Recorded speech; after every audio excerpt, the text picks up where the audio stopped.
right. Hello. Hello. Have you worn that dress before? That is the question. I don't know. It's a rental, but I liked it so much I kept it. Have I worn it? I don't think so. I mean, I've worn it a lot in real life, but I don't think I've worn it on a podcast. Hey, let's send you some bullshit so that you can buy the bullshit. It's clothing. It looks very comfortable. It is very comfortable. If I was stand allowed, up, I look pregnant. It's like the modern day version of a moo-moo. It is a moo-moo. That's what I was gonna say. There's an episode of The Simpsons where Homer decides to go full moo-moo and loved it. But you look very nice. Thank you. Welcome to another episode, guys, of Steve and Captain Evil, the podcast. We are very excited to be with you guys. We're going to be eating dinner with Aztec Chevrolet on Thursday, so we're very excited about it. Oh, I'm excited. Well, we've developed this relationship over time now, and we always get to talk business. We see them briefly, but we're very excited to sit down and actually eat dinner with them on Thursday. But I feel like this past weekend we got to meet some of the Aztec family. We did. It was awesome, and I just want to throw a big shout out to Aztec Chevrolet. If you're gonna buy a Chevrolet, give Aztec Chevrolet a chance. Yes, they were so awesome when we walked into because Corpus, it was a new comedy club. I walked in and there was a huge Steve Trevino and Captain Evil Aztec Chevy banner. Yeah. They made a banner for us. I took pictures poking your nose. Classy. You're so grown up. So we're very excited with Aztec Chevrolet and able to sit down and eat dinner with them on Thursday. Yep. And Friday, I'm doing a show for the Ronald McDonald House. We're going to be raising money for the Ronald McDonald House. It's a really cool organization. Excited about that. And then I'm going to be in New Jersey. I'm a little bummed I'm not going with you. I'm not going to lie. But I'm excited about it, and it makes me feel great to and we're selling tickets. I mean, it's doing really, really well, but it makes me really proud to sell tickets. And then when I talk to my agent, she's like, "Oh, wow, you're doing great in New Jersey." And I'm like, "Oh, I'm so over this, you only get to do that. This idea where there's high concentrations of Hispanic people. Right. And, and it's just like, oh my God, stop with this. Yeah. Wow, you did great in Pittsburgh. Do they speak English? Are they married? Do they work? You know what I mean? Come on. I'm so over it. But yes, we're doing very, very well in New Jersey. And then we got to go home to South Texas to do a show, and I was so excited about it, and but it's also very nerve-wracking, going home, because tons of cousins, tons of friends, I don't know that nerve-wracking is the right word, because you're not nervous about it. It's just overwhelming trying to meet everyone's request and handle all the phone calls and the texts. Well, and I grew up very close to a lot of my family, and I want to spend time with them. And there's a bunch of them. There's a bunch of them, and I just want to make sure that they feel like I made time for them. But there's only so much time. Oh my gosh, and the green room's only so big, and all of a sudden I've got... And the venue's panicking. Yeah, the venue's freaking out. We don't have room for these people, and the fire marshal's outside. But, Dad came out, Mom came out. Dad wants special treatment. Mom wants special treatment. Cousins want special treatment. And, and what cracks me up too is again, I get so frustrated, and I hope they're watching. I hope my cousins are watching. Because, they're not. Because it drives me crazy that they ask me questions that can be found on the internet. What time does the show start? Right. What time should we be there? What time does the show start? Are there other comedians? Who goes on? And it's just like, come on, man. Is there food there?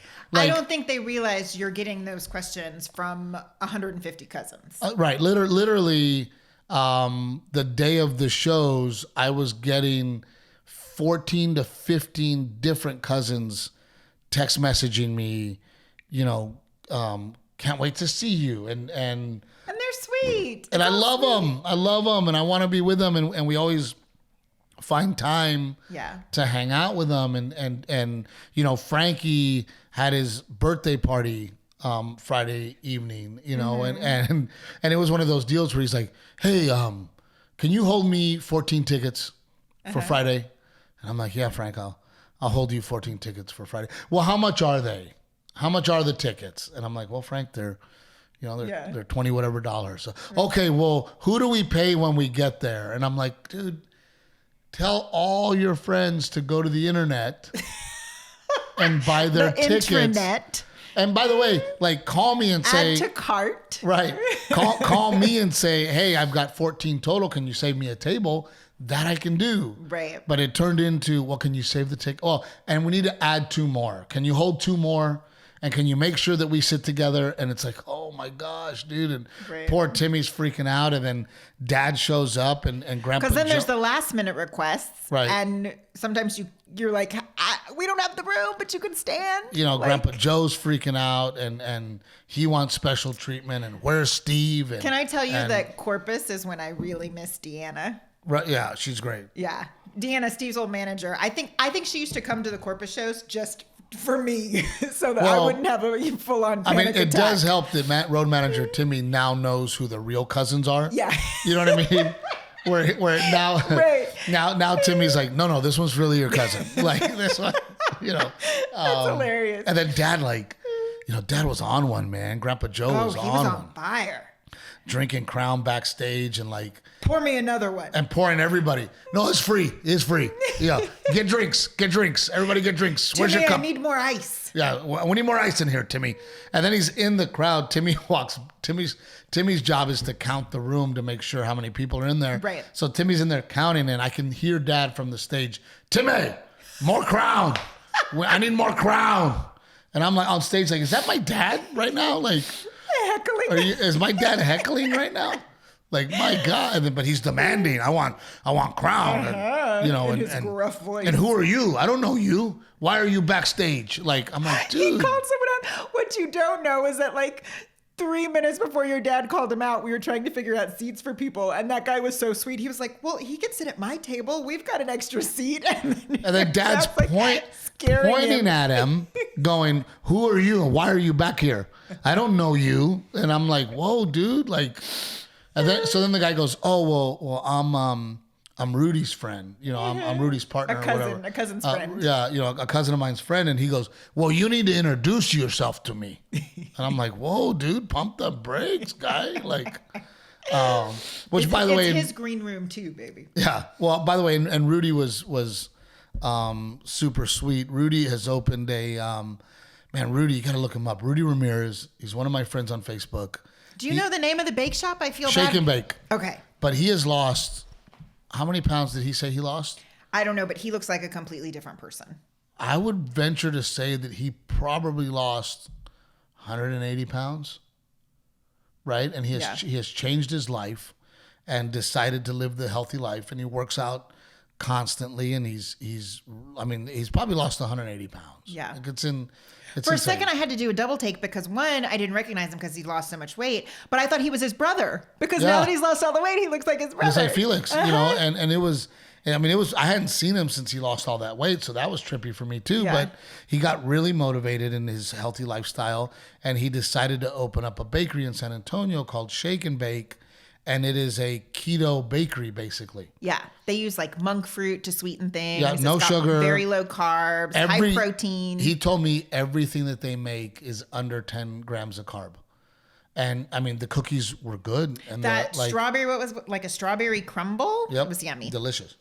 So they came out, and I love like going home. Like I love performing in front of my hometown and I get to see a bunch of high school friends that I hadn't seen in forever. I get to hang out with the cousins and just have a great time. It just is overwhelming. It's like an overwhelming amount of love and support. So then, you know what it is? It's like an overwhelming amount of guilt because you can't. Well, and I hope you can't spend time with everyone. And I hope all the friends and family that came out understand that I want to see you. I want you to be backstage. And if I didn't get to you, please forgive me. Because at one point there was probably 30 people in the green room, maybe more. It was insane. Yeah. People in the hallway, almost falling down the steps, and the green room was full. And, and there's times, Brian was there, writer Brian, and he was kind of in his own room. And there was times where I would just go over there and chat with Brian, and the party's still going and nobody even knows that I'm gone. Like they don't even care that I'm supposed to be there. Like I would just leave and come back, and they were still freaking going and having free drinks. But it was fun, and it was really special for me. And it is really special for me because, we talked about it in the past. I mean, Brandon has made a beautiful comedy club, a real comedy club. This is not the comedy club that he had upstairs. This is a legit, real comedy club made for comedy. So I was really honored to be the first one to perform on that stage and get to hang out. I mean, he wasn't even completely done, but it excites me because there is now a little scene in Corpus. Yeah. Right? There's guys in Corpus and a comedy girls. Scene. A comedy scene. Yeah. There's guys and girls that actually do stand up out of Corpus. And it's becoming a thing in Corpus. There are like stages, more than one stage. Right. There's other stages. And I've always wanted that for the Coastal Bend, for South Texas, because it is important. The arts are important. Yeah. It's important for people to be able to go to a live show that is not just Texas country music, right? Yeah. Or not just a band. Right. Right? Where they can go, wow, there is this live performance thing for stand-ups. So it's very important to me that it's there, and it made me feel good to perform in front of the family, to see everybody, to hang out backstage. And I just remember, like, my first time going on stage, I was a little kid, second grade talent show. Yeah. But I'm talking about as an adult. My first time going on stage was in Corpus, and what happened Where was it? So the Harbor Playhouse, which is a cool little theater. It's like 450 seats. It's the kind of the city owned little theater. And the Harbor Playhouse, when I was a senior in high school, started doing like a comedy series. Really? I don't remember this. So these comedians were coming in, big comedians, Yeah. And one of the comedians was on the radio. And I heard him talking doing press to talk about his show. Doing morning press, because back in the day, kids, radio was a thing that people actually listened to. An actual FM dial? But I remember I'm on my way to school. It's Friday morning. And I look at Joey Sosa and I go, we're not going to school. We're going to the radio station. And I drove to the radio station. And I waited in the parking lot for that comedian to come out. Are you serious? Yes. So when he came out, his wife or his girlfriend had come out first. And I said, hey, is he in there? I don't want to name any names because it'll start a whole nother conversation. But I go, is he in there? And she's like, oh, yeah, it's my boyfriend. I'm like, well, I'm a comedian and I want to go on stage and I should be on stage, blah, blah. So he comes out and he goes, are you from here? I go, yeah, I'm from here. He goes, I tell you what, sell 50 tickets and I'll put you on stage. 50? And I'm like, good thing you have a lot of cousins. Dude, I'm on it, right? Like I'm hitting everybody up. Like, you got to go to this show. I'm on it. Blah, blah, I mean, I'm selling tickets like crazy and I get to go on stage. I remember like backstage. Had you ever been on stage at that point? Not a real stage. I mean, I had done barbecues, Orlando would have me at a party to do stand up. So so you had 5 minutes? Like, you knew what you were going to go on stage? I had no idea. But I mean, yeah, because I had already been doing stand up, with family and friends and doing like backyard parties. So you knew you had some jokes. I had some jokes, right? Yeah. And I was so nervous, and I remember like being backstage, and there was like food backstage and several ice chests, the way my green room is now, right? But I just remember like, this is the coolest thing ever. Yeah. So I get to go on stage. How many minutes? Do you remember? It was like 5 minutes. And I get to do both shows, and it was awesome. And now the promoter, his name was a guy named Mark Babbitt out of Houston, and he goes, Is he still around, Mark Babbitt? I don't know, man.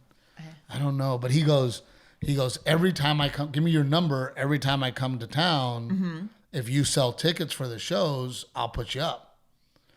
So Jim Brewer came through. I got to go up. Pauly Shore came through. I got to go up. Oh, I've never heard this story. Yeah. That's awesome. And George Lopez came through. I got to go up. And it was just like, that was kind of my introduction in Corpus Christi to stand-up and the stand-up world. And I just remember the first time, like, oh my gosh, like, I mean, I guess sometimes I have to, and I try very hard to always remember what that first felt like so that I can appreciate things now. Yeah. Right. And even though the green rooms are absolutely insane and absolutely crazy, and sometimes I'm like, oh my gosh, this is too much, I have to remember the times when the green rooms were empty and nobody cared to be backstage, and nobody thought it was that I was a big deal. So there was no alcohol in the green room because you weren't making any money. But the first time on stage for me was really, really special. I was going to say, you said you were in high school when you did that. I didn't see you go on stage. When I saw you for the first time, you were performing at the Selena. You were like in a bigger theater already. What's that? The first time I saw you, is everything okay? Yes. You like kind of, We'll see. Uh-oh. Go ahead. No, the first time that I saw you go on stage, you were not in the Harbor Playhouse Theater. You were like 5. No, that's not true. Yes. At the talent show. Oh, yeah, that's right. That's right. Because my brother was in the talent show. Your brother was in the same talent show I was in, and you saw me on stage, and you were like, ooh. No. But the first time I saw you on stage as an adult, you were performing at the Selena, and you were an opening act. And I think I went backstage with my dad, and you were very cocky. Your ego was very apparent even back then. And I didn't necessarily think that you were that funny. I think I was just more impressed that, look at your face right now. I think I was just more impressed that, like, you were following your dream. Because at the time, I think I must have been a senior in high school. And it was before you were still you were in college. When I saw you for the first time perform you were at Selena? In college. You were. Was I already in college? Yes, you were already in college. But I was like a theater student, so I was super artsy fartsy, and I was all about the arts. And I just remember being really impressed that, like, here was someone who was doing it. And you're like, I'm totally gonna bone that guy.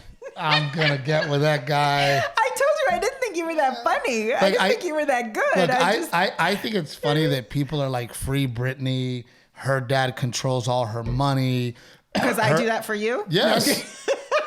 Free Steve Trevino. No, that's not true. Free Steve Trevino. I am in a conservatorship. No, you are not. And Renae is the conservator. Free Steve Trevino. Let's get it started. Free Steve Trevino. No, you were already in college. And I was performing. Well, I won't argue. Your memory's much better than mine. And that's the thing for me is it's been such a long road and a long journey. And one of the first tours that I ended up on at literally 21 years old was a theater arena tour. And it was a huge show. Yeah. And I thought, oh, that's it. I'm going to make it. Right? I'm on tour. It's sponsored by Bud Light, where there's tour buses and plane tickets. And we're performing in front of, 5,000 to 15,000 people. Like, this is awesome. And it was called the Three Amigos Tour. And it was Lopez, Mencia, and Paul Rodriguez. Yeah. And it was like, oh my gosh, like, I made it, right? Like, if I'm on this stage, I'm no longer doing open mics, and 15 years later, I kind of made it. I remember the first time I walked into a comedy club. Yeah. I got a phone call from Jeremy Cruz, and he goes, dude, there's a comedy club across the street. And it was my first time, because I had already seen stand-up in a small theater, right? But I also knew that in that theater was, the next week could be the Nutcracker, and the next week could be, it was theater. It wasn't necessarily a what you would call a stand-up comedy club. Now, the only stand-up comedy club I saw on TV growing up was, they had a show called Evening at the Improv, right? So I knew that comedy clubs existed. Yeah. I had never been in one, right? And one of the first times that, and I'll never forget, it was actually Jamie Kennedy. So I get to Dallas, I go to the comedy club, I introduce myself as a comic, right? And I'm like, oh, and they're like, and then I remember they told me, they go, oh, well, if you're a comic, you get to watch the shows for free. Uh-huh. And I'm like, what? I'll be here every day, right? So that was a Wednesday night. They had Jamie Kennedy, and at that time, I mean, this is 20 years ago, right? So he was from Scream, right? He's a star, Yeah. right? And I just sit there, I'm like, oh my gosh, this is like a comedy club. Well, the very next day was Pablo Francisco. So of course I go back, right? And I watch Pablo Francisco, and I remember like being so intimidated. Like it was so scary to me because he made me feel like he had made it all up. On the spot, like On the spontaneously spot. in the moment. And I am rolling on the ground. Like Yeah. I am literally, I've never laughed so hard in my life watching Pablo Francisco, and also in awe of all the characters that he was doing. Yeah. And I was like, I can't do this. Like this guy was so good. Yeah. It really made me feel like I have no business in this business. Yeah. Like I don't belong here. If this is what it takes, then I can't do it. Yeah. Right? Oh, that's like seeing a Broadway play for the first time. Like just the production of it all and realizing like, I mean, every dance move, everything is perfectly choreographed, like being a little girl in dance class and we're all turning in different directions and bumping into each other. And then you're like, holy cow, there's 20 people on stage and it's all perfectly synchronized. No one's bumping into each other. Like, well, no, me and you did a Broadway play. We did. We went to go see A Bronx Tale, and I had the same feeling, right? Because that was the first Broadway play that I had ever seen, and I was like, oh my gosh, like this is, these are professionals, right? Like, yeah. Put that on silent. Oh my gosh, like these are what professionals, like this is for real. Yeah. And then I start, instead of following the play, I start looking for dudes making mistakes. I'm like, somebody's going to make a mistake, and I'm going to find it. There's going to be a wardrobe malfunction. There's something. And there was... Someone's going to miss an entrance. They're going to miss a dance move. They're going to, and I'm looking for the mistakes. And there's zero mistakes. And I'm like, how do they do this day in with the orchestra? They're in the orchestra pit. Like, I mean, so many things can go wrong. But even for me, being a little kid from Gregory, Portland, Texas, I had never been on an airplane. Yeah. Until I started touring. Yeah. Never left the state of Texas until I started touring. Yes, we would go visit family in Mexico, but that was it. I mean, but we didn't get on a plane to do it. I mean, I had been on a plane before, but I had never been to New York City. The first time I packed all my stuff in my suitcase and my folks and I got on a plane, and that was the first time I'd ever seen an actual yellow taxi cab back then before Ubers, and that was the first time I'd ever been on a subway. But you were young, dude. You graduated high school at 17 years old. I was 17. And your parents, a year after 9/11, not to date you, drop you off. But just in case you want to do the math. Drop you off in New York City. They stayed with me for a couple of days for freshman orientation. And I remember that's got to be intimidating. My memory is not, I don't have the memory you have, but I have a very distinct memory of us trying to hail a cab. We had to go somewhere. And my dad couldn't get a cab, and my mom couldn't get a cab. And I'm like, it's okay. I'm trying to get a cab. And after none of us could get one, I was like, maybe I don't belong here. Right. Maybe this is a sign. If I can't even catch a cab. But that takes guts. You don't think, to be a 17-year-old, or guts or ignorance? Ignorance. It was totally ignorance. To go from Gregory, Portland, Texas, because just to put things into perspective, since we're talking about firsts, what was your first job? My first job, this is so weird and random. My first job was working for Bethany's dad, my girlfriend's dad, and our summers in high school. He would test genetically modified crops. And the way we would do that is we would grow worms in like little ketchup containers. And then we would go out into the field and plant these worms on whatever crop we were testing and cover it in a bag. And then like a week or two later, we would come and unbag this cotton. Okay, hold on. How far did you have to drive to get to these fields? Someone would drive us because I didn't have my license. I know, but how close were the fields? It was so podunk. Like it was literally, down the street. No, but we'd wake up at 6 a.m. because it was the Texas heat and we wanted to be done early. But then you'd pull these bags off the cotton crops, and the ones that weren't genetically modified were mutilated, and the worms were freaking massive. Just to give you guys an idea, from Renae's parents' house, where Renae grew up, 2 houses later, it is all cotton fields. Yeah. 2 houses later. Like you walk 2 houses, and then it is a cotton field, or they rotate crops. So sometimes it's cotton, sometimes it's corn. When I was going to school at GP, I'm a little older than you. A lot older. Our graduating class was almost 200 people. Yeah. That was it. Yeah. Right. So for me to walk into a comedy club, and for you at 17 years old to go from I'm the girl doing worms and crops to getting dropped off in New York City. Yeah. And you never even visited the campus? No. I mean, I thought I was going to go to school in California, so I visited a campus in California, but then at the last minute, I decided NYU. Man, that's so scary. Like I think about like in 10 years, I'm supposed to be dropping Garrett off in New York. I don't know if I can do that.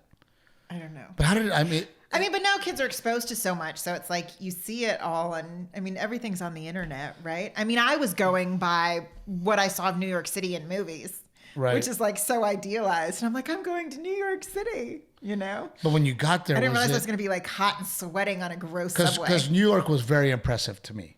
Yeah. When I first saw New York for the first time, I was like, oh my gosh, like this is... The buildings. This is crazy. Like people are 100 miles an hour.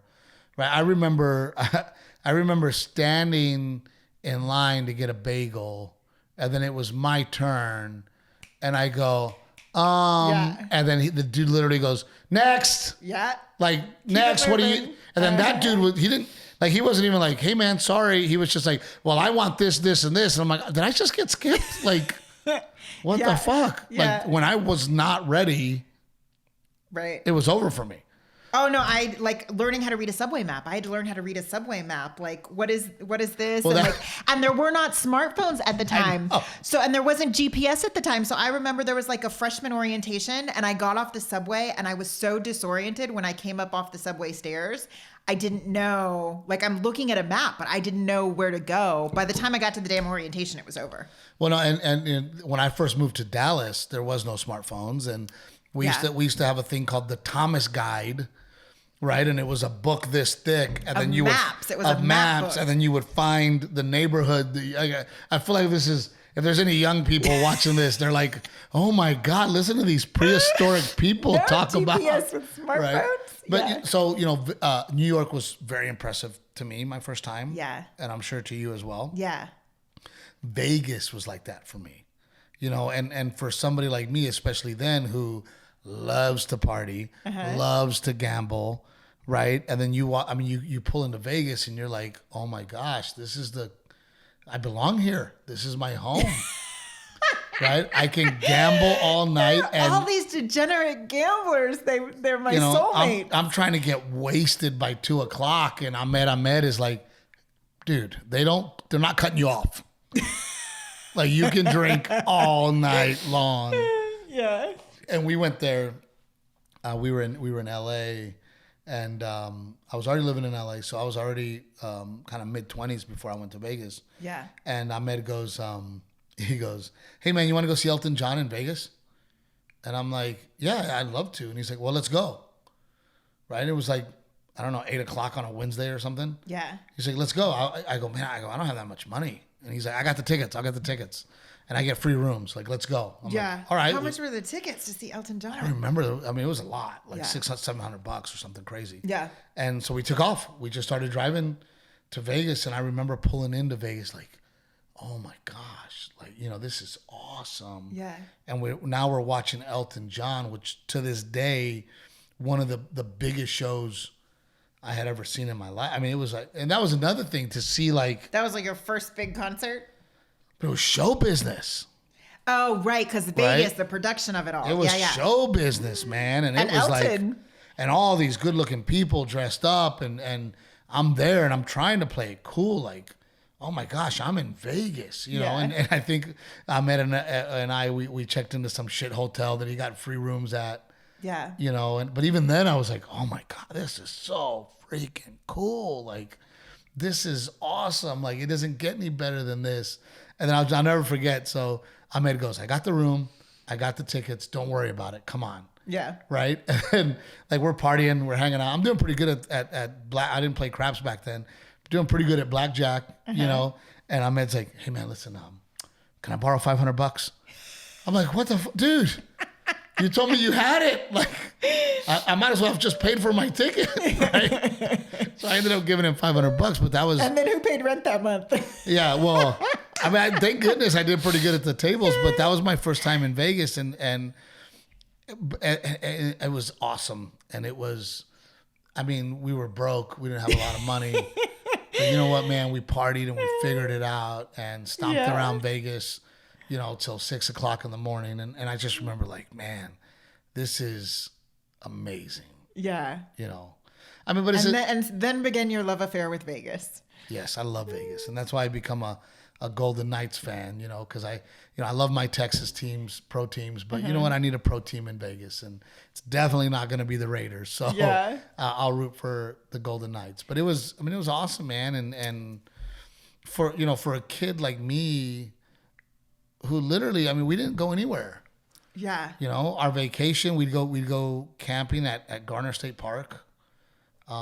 Dad would take us to Schlitterbahn, which is here in New Braunfels. Yeah. And that was maybe a day.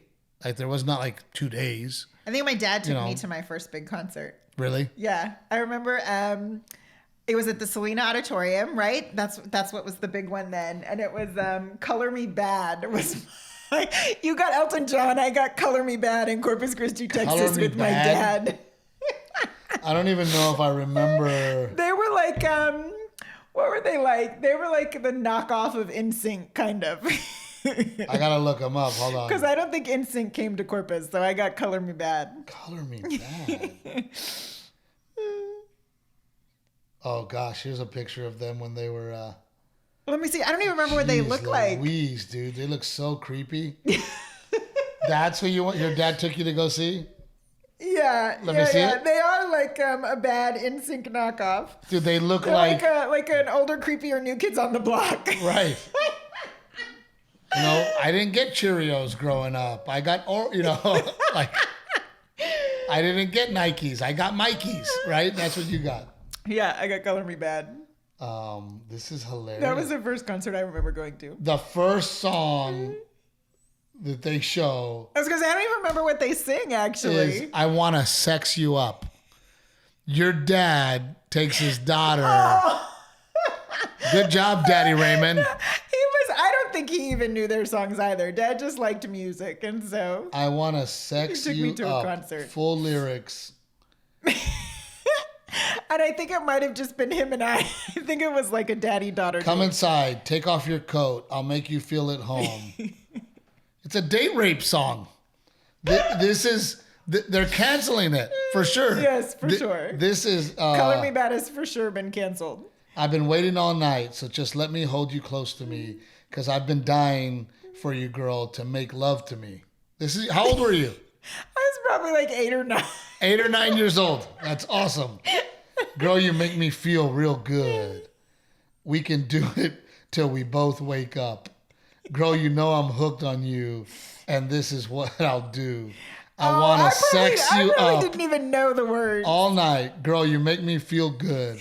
I want to sex you up. This feels wrong. Stop. Good job, Daddy Raymond. Good job, Daddy Raymond. And you wonder why she fell for the dirty comedian. You wonder why she went for the dirty comedian. Oh my gosh, Renae, that's hilarious, dude. Your dad had no clue. No. No clue. None. And LA too. I mean, LA was really. I think about all the like, to go back and try to remember those feelings, right? So that you don't get jaded, so that you don't get. You said LA. It made me think of our first road trip. Well, my first road trip with you, but my first trip to LA in my little truck. That was my 21st birthday. No, you were in LA before when we met. Well, yes, but like our first road trip together of like me when I actually moved to LA. Well, and by then for me, I had driven all over the country. Yeah. Already, right? And you were not prepared to drive 20 hours cross country. Which later on, because we were broke, we would drive home all the time, right? Yeah. And we got to the point where we had our system and we know what cities we stop along the way where they have clean restrooms. And it's funny because and Brian Hart's and writer Brian's in the room today, but as a comic, it's always funny when I would take new guys on the road, and a 10-hour drive to them would feel, like, oh my gosh, like is this comedy? And it's like, yeah, dude, like, you got to drive, man. You're on the road, and to watch them build up their tolerance to where they're like, oh, a 10-hour drive. Nothing. I do that like it's nothing. I just go home. Yeah. After the gig. I mean, after El Paso,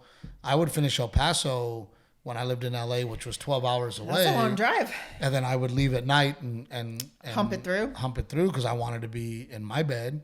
Yeah. I wanted to be at home and wake up at my house. Yeah. As opposed to losing that whole next day. And then as a stand-up too, like after your performances, you're up anyway.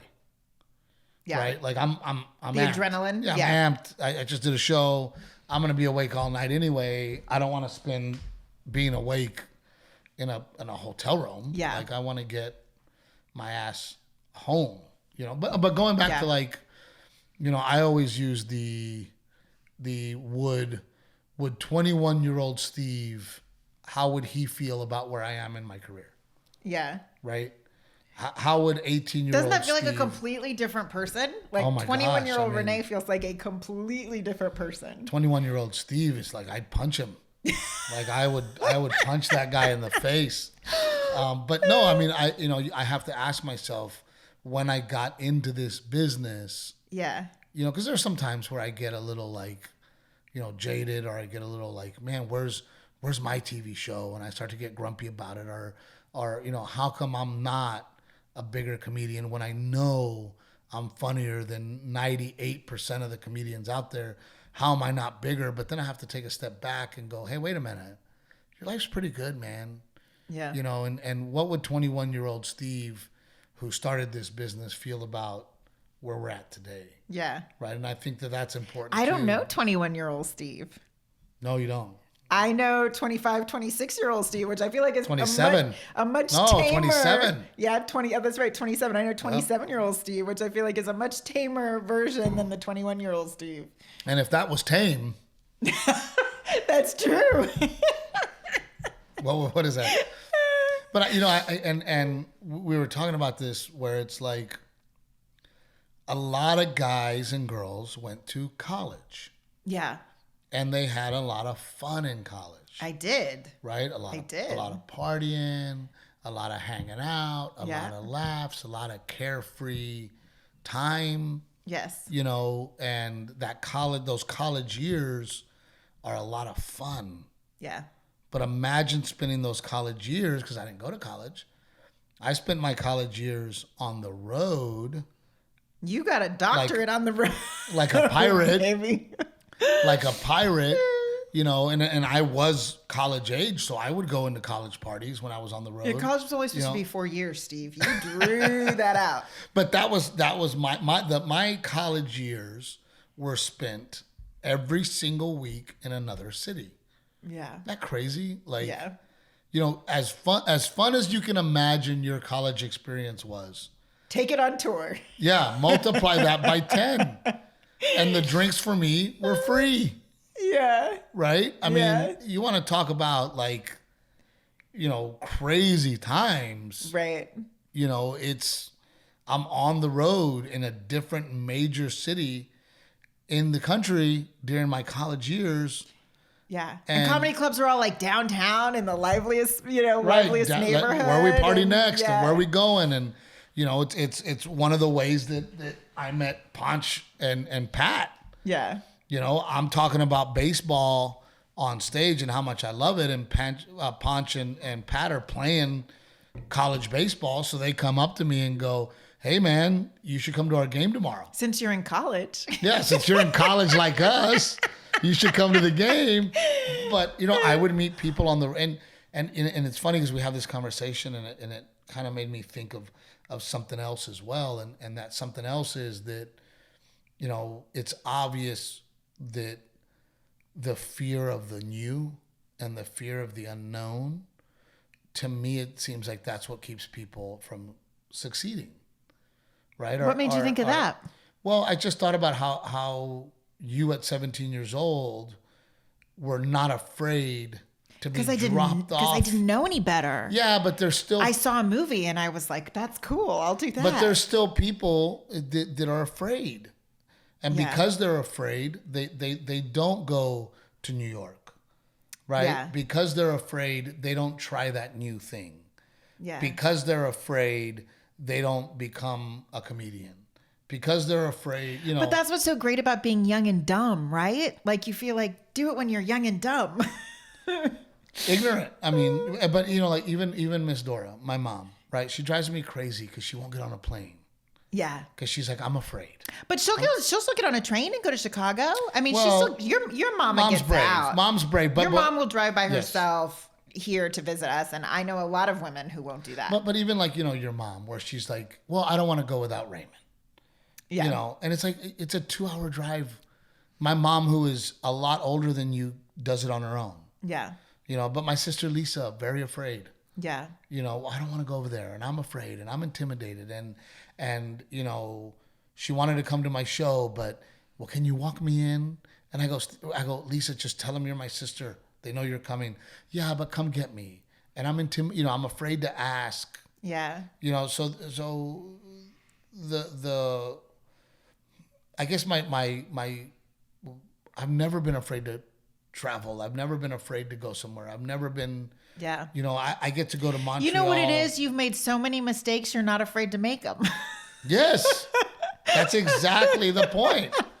I make mistakes. There's a real gift in that. I make mistakes all the time. Yeah. Right? And it's like the other day. Yes, you do. The other day, I pooped at Victoria's house, and I clogged the toilet. Right?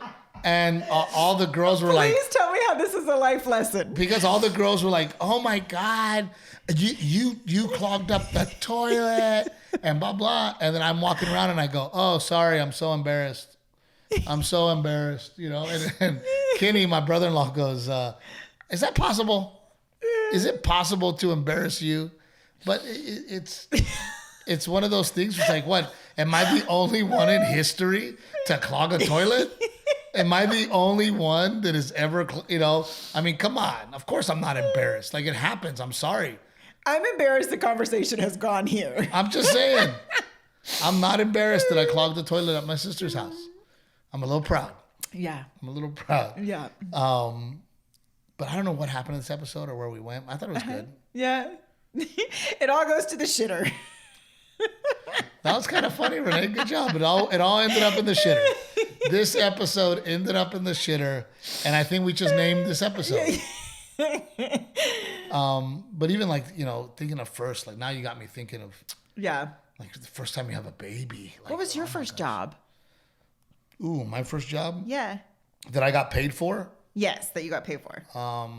My uncle Johnny, Valerie's dad, he owned a company, and it was a construction company where they did pretty much anything and everything. Yeah. They had a contract with a lot of the convenience stores. So my dad immediately, I was probably 12 or 13 years old, and Dad was like, take Steve, and we'd roof houses. We would build storm shutters for convenience stores, construction stuff. Yeah.